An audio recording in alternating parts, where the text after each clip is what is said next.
Humanism and the Renaissance. Some may be confused by the word humanism. For many years, it's not been a term that's thrown around in conversation, besides the one or two quick lessons about it in school. Humanism, however, is something that changed the art world forever.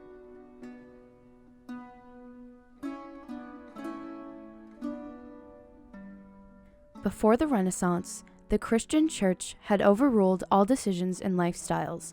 In these times, widely known as the Dark Ages or the Middle Ages, man's place on earth was highly, if not all, based on obedience. People were expected to live for a God and listen to the church to get into heaven. You must abide by the church's recommendations and rules for the public. However, Europe, throughout history, was always a place for action. European people were always filled with ideas and movements for the New World. So, around the 14th century, scholars in Europe, mostly Italy and France, began to further question nature, philosophy, and life itself. They could not receive satisfactory answers, though, since the church repeatedly said they could not provide them. The people grew tired of this highly restrictive and religious way of living. They were sick of the obedience they were taught to pursue. With nowhere else to look, these scholars turned to the ancient world. They read texts and scripts from the writers of ancient Greece and Rome, and discovered many new ideas that could help them answer the burning questions they held. The people of Florence and other European city-states were fascinated by these authors of ancient origins. It was not as if they had limited resources, too. Once Constantinople fell to the Ottomans in 1453, many of the ancient texts and scholars made their way to Italy, and especially the city-state of Florence. This helped introduce many new writings to Western Europe.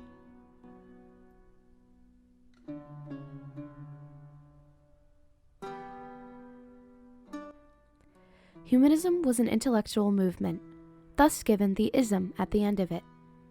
An ism is a distinctive practice, system, or philosophy, typically a political ideology or an artistic movement. Europe had a lot of isms because, mentioned before, an ism is an idea, and Europe was filled with many. To put it in other words, humanism was the renewed belief of the power of the individual. This idea was very controversial because of the obvious statement. People practicing humanism thought that humans' lives were just as, if not more important than the gods themselves. Humanism, like its name, had everything to do with humans. Humanist scholars studied man and everything that he created, with his body and mind. The practice we'll be focusing most on today is humanism through art.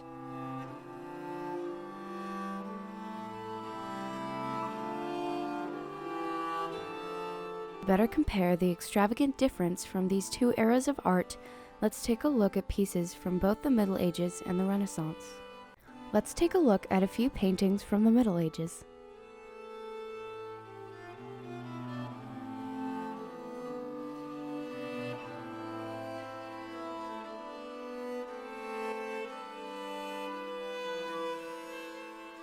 One thing to note about these images is that they are all religious. Since the church put the barrier of religion on artists in the Middle Ages, painters and scholars were basically forced to paint religious paintings. The subjects are all fully dressed as well. This was because you must paint modestly. Now we will view paintings from the Renaissance period.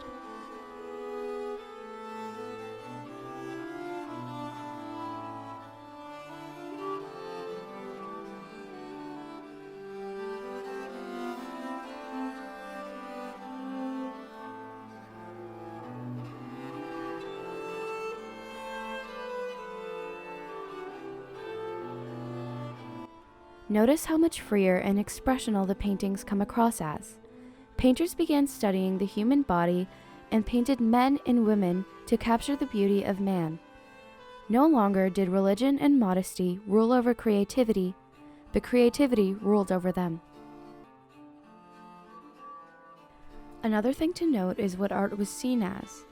In the Middle Ages, the only branches of knowledge included the sciences.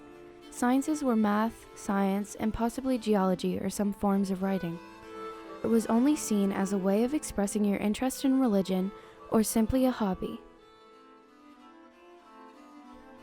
In the breakthrough of the Renaissance, art was now considered a branch of knowledge rather than just a hobby.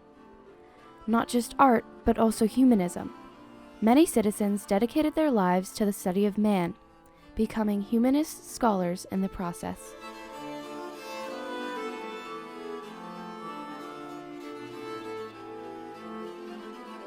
As we have stated before, the Middle Ages were extremely religious. This era can also be referred to as the Dark Ages, most definitely because of the laws, rules, and obedience the citizens were forced to achieve. Many thought that pleasing the gods and reaching heaven was the way every life should be lived. Once you were born, your life was dominated by the Catholic religion. Whether you be a priest, peasant, trader, or king, you must abide by this religion or else. Catholic religion was also the only religion recognized as well. Not following this religion resulted in many cruel and unusual deaths and torture methods. Some may have been hung for their actions, and some may have been tortured for days before death. People were longing for new ideas and for the religious reign of terror to be concluded.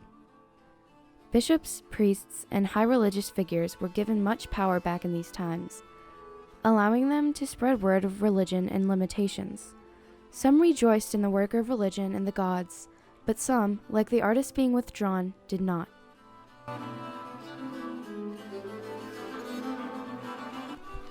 Leonardo da Vinci was a painter as well as an architect. He also studied everything to do with science, as he was very passionate about the subject. His most famous works of art are the Mona Lisa and the Last Supper. He lived from 1452 to 1519 and was born in Anciano, Tuscany, which is now Italy. He had no formal education besides basic math, reading, and writing.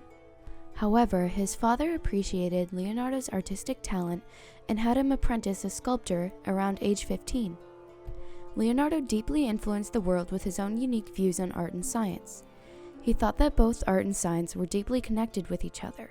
His experience in the sciences let him look at the world in a different perspective, while his artistic ability allowed him to convey that perspective to others.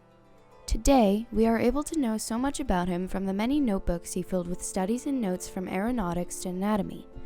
Looking into the life of an artist is easily said and done thanks to how much of his life he has documented.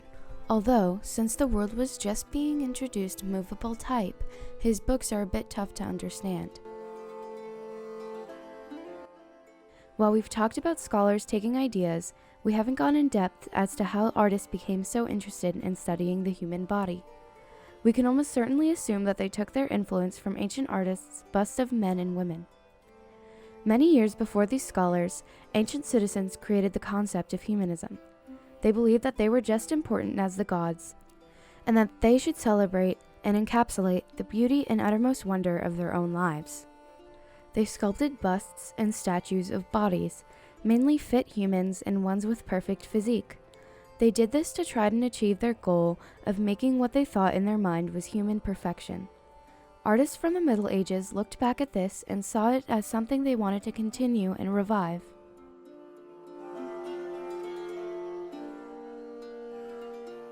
One cannot deny that the Renaissance influenced the world in many, many ways. It introduced a plethora of new ideas and brought many new practices and subjects to the table. Though humanism is the idea that takes the cake for the biggest barrier broken. It allowed artists and scholars alike to study the practices that the church did not allow, whether it was through art or not. If it hadn't been for the rise of humanism, it is likely that the Catholic Church would still reign over its European citizens and possibly expand its rule to new lands as well.